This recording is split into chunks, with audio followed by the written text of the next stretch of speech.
joining us from the Barn Burner podcast. You can download that anywhere you download podcasts as well. He's a 3-time Stanley Cup finalist, Florida, Buffalo, and the Calgary Flames.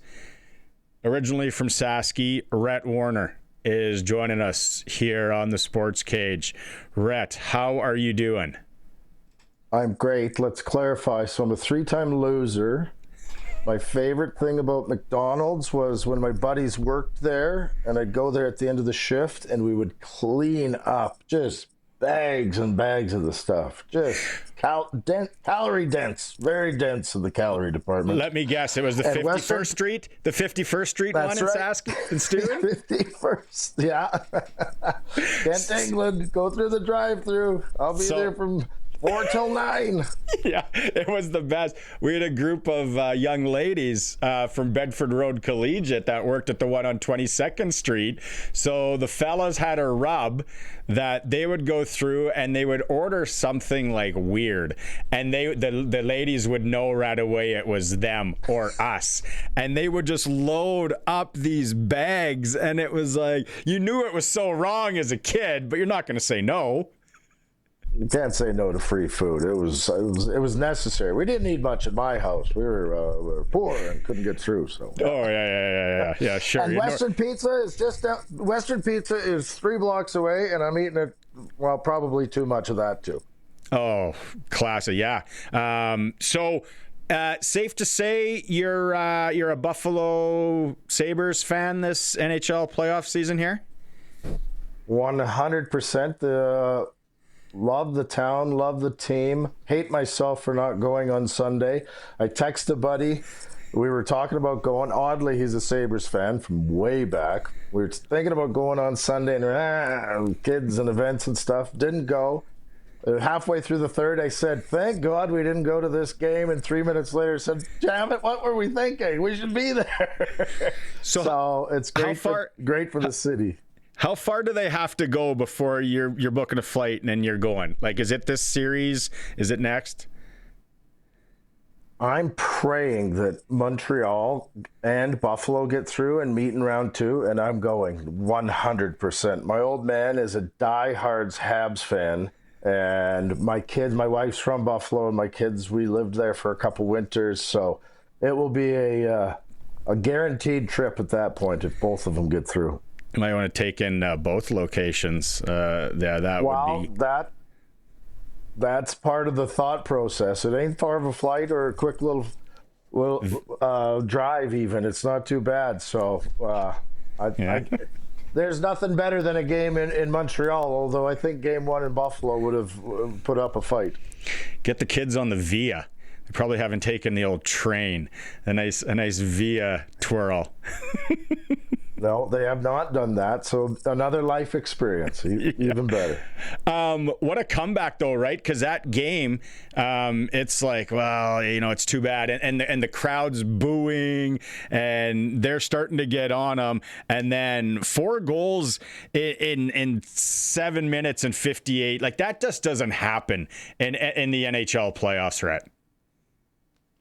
It doesn't happen in the playoffs, and it doesn't happen that a team turns around because they fire the GM and become one of the best in the league. I've never seen that either. So I was actually disappointed in the fans for booing. I understood the frustration. The power play has been terrible, but it's 14 years. You don't say anything at all at that point. Just let the boys try and figure it out.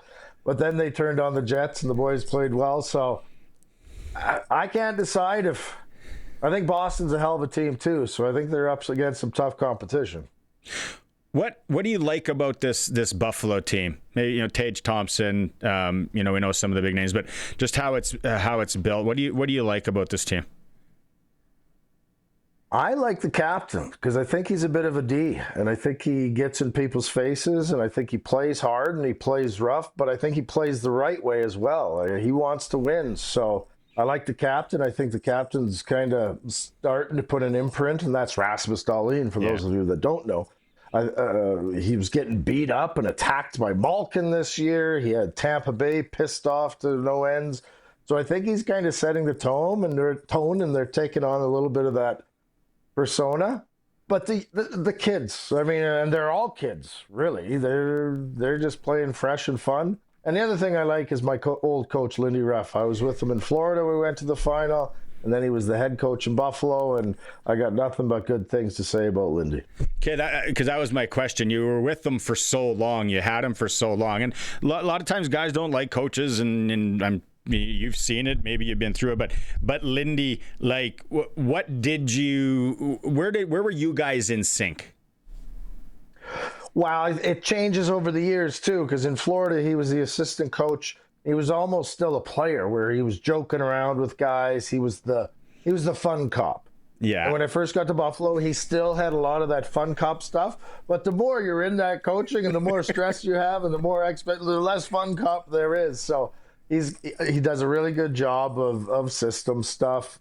He's really good at motivating. Because he played, I think he can relate to the guys, even though it was a while back. I still think he understands what the players are going through. And I really liked his personality. We get along great. He was wonderful for me. When's the last time you talked to him? I think he's mad at me because I went into this was probably 14 years ago when he was still coaching in Buffalo. It's not the last time I saw him, but I went in, I was retired and they were running a practice and I went in and he said, "I can't believe you didn't tie up Mario Lemieux on a backdoor tap-in game-tying goal in round 2 in 2001. And I'm like, "Good to see you too, Lindy. I really missed you." The 14 years thing, and we've been watching it from afar. Why? Like, was Buffalo kind of in the same boat as Winnipeg, where, guys don't want to really come there? Guys didn't really want to go to Buffalo. Obviously, Jack Eichel, one of the big names that left. Why has it been so hard? Is that somewhat of a similar situation for what Buffalo's faced? I believe so. The biggest thing was when you tank as hard as they did for McDavid and you don't get McDavid, that changes your whole trajectory. Like if they had McDavid in the ranks, it would be a different world. So that was basically their whole game plan, and it didn't turn out. I think they mistreated Eichel to a certain extent. I wanted a newer, better surgery, and you were against it. There has to be more to that story. It doesn't make any sense to me. But I think it was just, I remember when Mr. Pagula bought the team, and it changed from, so backstory. I played for the Sabres, and we didn't have an owner. And the league literally had to come in and say, "You're going to get paid, you're still going to fly, you're still staying in the hotels, you're still, and we were getting like meatball subs and salt and vinegar chips in between games, but we were still playing." And then Mr. Pagula buys the team, and I think he came in and said, "Listen, we're not a cheap team anymore. Let's spend some money." And I think it was just a world of difference for Darcy Regier was there, and he tried approaching it differently. He had such tight shoestring budget that when the paychecks were being written, it was just kind of like, "Oh, I'm sure we'll pay this guy. Yeah, we'll pay this guy." Well, then you get into bad contracts, and it ties you down. So Mr. Pagula and the team has taken a lot of heat in 14 years, rightfully so.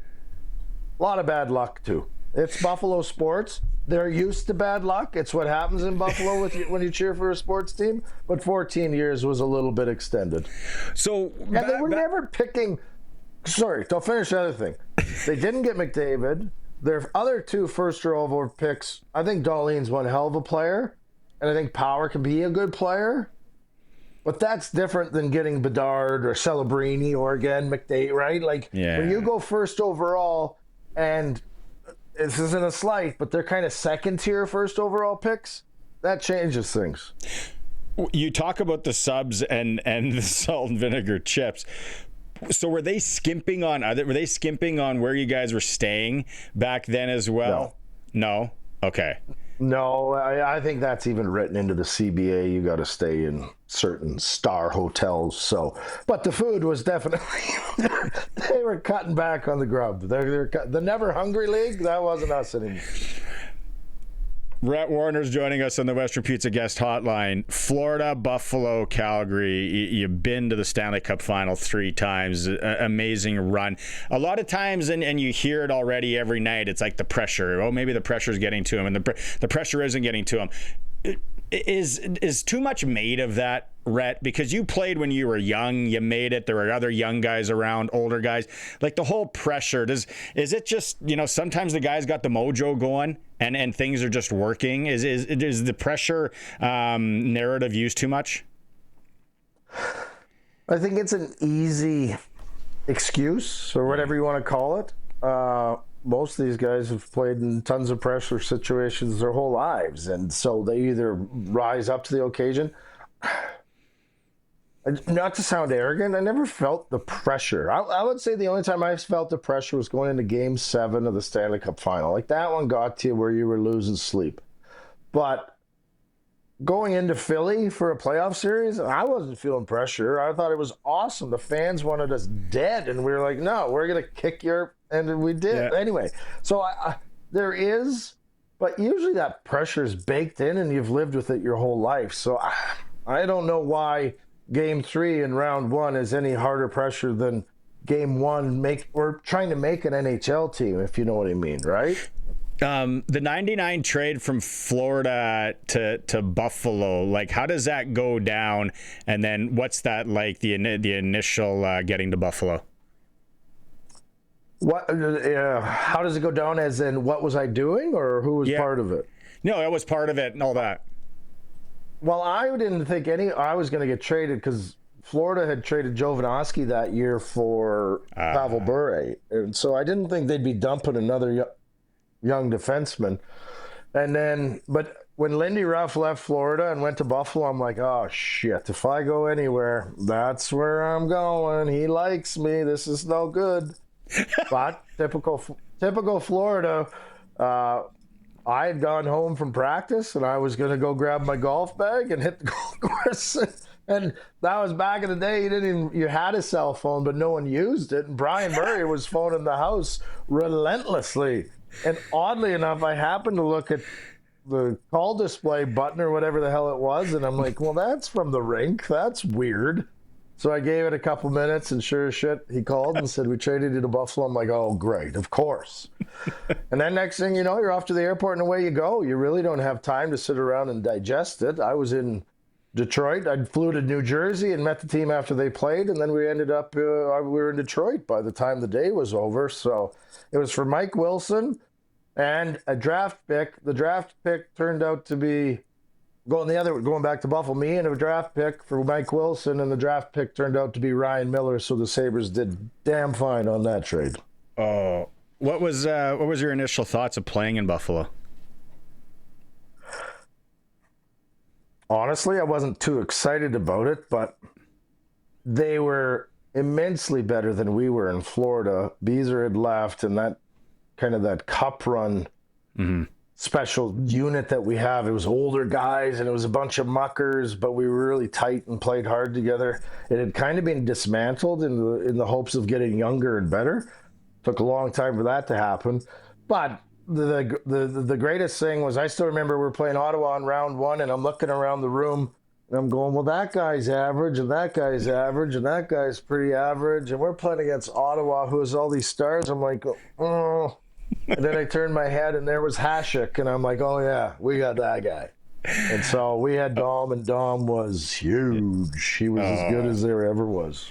You scored a goal in that 1999 playoff run. Do you remember it? Can you take us through it? I remember it because my idiot brother texted out a group chat the other day and showed it. So yes, but I think that's my only career playoff goal out of 100 games. So there weren't too many of them. I don't know why I stayed in the zone. It wasn't really my forte to pinch and keep a puck in, but I kept it in and swatted it at the net twice, and it happened to go in. It wasn't pretty, I'll tell you that. Was Derek Bidwell in that chat group? I wonder. Gobble was not. No, Bidsy wasn't in that one. No. Were you guys gods there though in Buffalo? Probably as the run goes on, right? You are. It's when you're gods everywhere when you go to the Stanley Cup Finals. When I was in Florida, there would be fans. And Brian Scrudlin was our captain. Good Sasker. Brian was the captain, and we had to sign every autograph. When we left the rink in Florida, there would be 2 hours of autographs in 95 and humidity and gross. sign them all. It's like, okay, that's what you do. In Buffalo, yes, but it was odd. It was like, because I was new there, I didn't know the city at all, and I didn't know anyone. I rode around in Joey Juno's sidecar. He had a Harley with a sidecar, and that was my excitement of. Yes, that was my excitement for the day. Was to drive around with Joey Juno in his sidecar.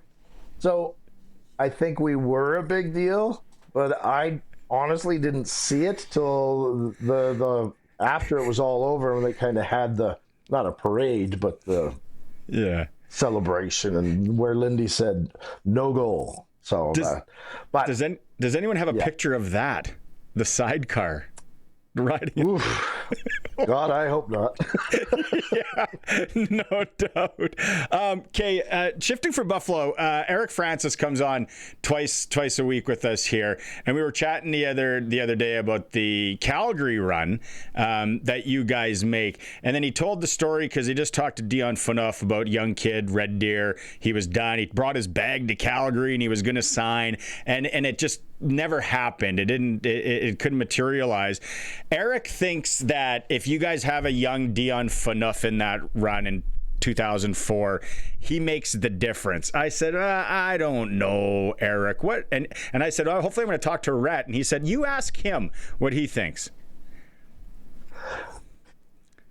That's a second place trophy. I'd have a first place trophy if Dion had played. Really? And I Even believe that. young? I've said it for years, because Dion was not of the. Well, you can look at his rookie numbers and how he impacted games when he stepped into the league. He was not going to be intimidated. You talk about pressure, he wasn't worried about no pressure. He had full confidence in himself. And Gauthier was out, Regier was hurt. We had so many guys on the blue line. I was playing 22 minutes a night. I am not a 22-minute a night every other day defenseman. I'm 18 on a good day. Anyway, Dion would have come in. He would have ran Marty St. Louis. He would have ran Brad Richards. He would have ran Vinny Lecavalier, and he'd have taken off Happy Boulin's head with a slapper, a one-timer. So I'm being cheeky about it, but I do believe if Dion comes in and plays, we win. I really believe it. I've said it for years too. I think it was terribly short-sighted of the organization not to get him in the lineup. Jeez. And maybe on their behalf, easy to do. Kid out of junior, what are we going to expect? But when you're pulling Brennan Evans in off his car in the middle of nowhere, he didn't even know where his hockey bag is. I'm pretty sure he could have contributed more than Brennan. And Brennan played awesome for us. It's not a shot against him. Wow. Okay, I'm glad I asked that. That's really interesting. How much do you hate the Oilers? Oh, infinitely. My brother was an Oilers fan when I was young. From the time I was little, I can't stand them. Hate the Oilers. Yeah, because I messaged you about the Saskatoon Barons, and you're like, well, the same colors as the Oilers. I hate them so much. No, I've hated them my whole life, and then I came to Calgary, and it was the Battle of Alberta. I'll tell you, that's one series I wish that I got to play, though. I think that would have been a lot of fun to be able to say you played in the Battle of Alberta. But no, I am not an Oilers fan at all. Nope. And when we had you on the Monday Nooner podcast, I never asked you this, and I've always wondered this, because you were a 76. 77, so I'm Sopel's age, and they always split you guys up with the Raiders. So I think you're Jeff Friesen's age, like Metal Lake. Like, how good was he? How good was he as a young kid? Like, oh, that guy ran it. But I want to know. It's born in Shaunavon, and then I think you spend time in Frontier. What takes mom and dad, or what takes you guys to Saskatoon, to the north end? Born in Shaunavon, because there was a bloody hospital there. There wasn't one anywhere else that I was gonna. It was that or the barn. So grew up in Frontier. And for all you parents that are hockey nuts and you want your kids to get ice time, go live in a small town. You can get all you want. You're gonna get hours and hours. I signed up for hockey in kindergarten. They said, "Who wants to play hockey?" I put my hand up. I thought I was gonna get in shit from my dad for signing up. The next thing you know, I was on 3 teams because there weren't enough kids. So ice time galore. You get all you could ever want in a small town in Saskatchewan. And then my dad worked for Frigstad's, and Frigstad Farm Manufacturing. They went under in FlexiCoil. The Summick family, they bought it, and we moved to Saskatoon. Yeah, FlexiCoil. What a run. what a run they had up there. Do some still land their plane at Christopher Lake? See it come in. Oh yeah, Big Burke. I got to get him. I want to take Mom on that flight. She likes those. And then lastly, 50 this year. What do you got planned? You got to have something good planned. Well, maybe I'll go to a Sabres game. I keep saying that I'm a spontaneous guy, so I don't like making plans. And one day I'm just going to wake up and say, "Hey, this is what we're doing." So nice. I have not done anything too exciting to date. Yet to come. Right on, Rhett. Thanks so much for coming on today and having some laughs with us. Barn Burner. It's going well, by the way. I listen often. I like listening to you guys. Well, I appreciate that. Thanks for having me. It's always nice to talk to some good old Saskers and be seen and heard. Let's go Riders. Corey Mace, my boy, Buffalo Bill. Go get him.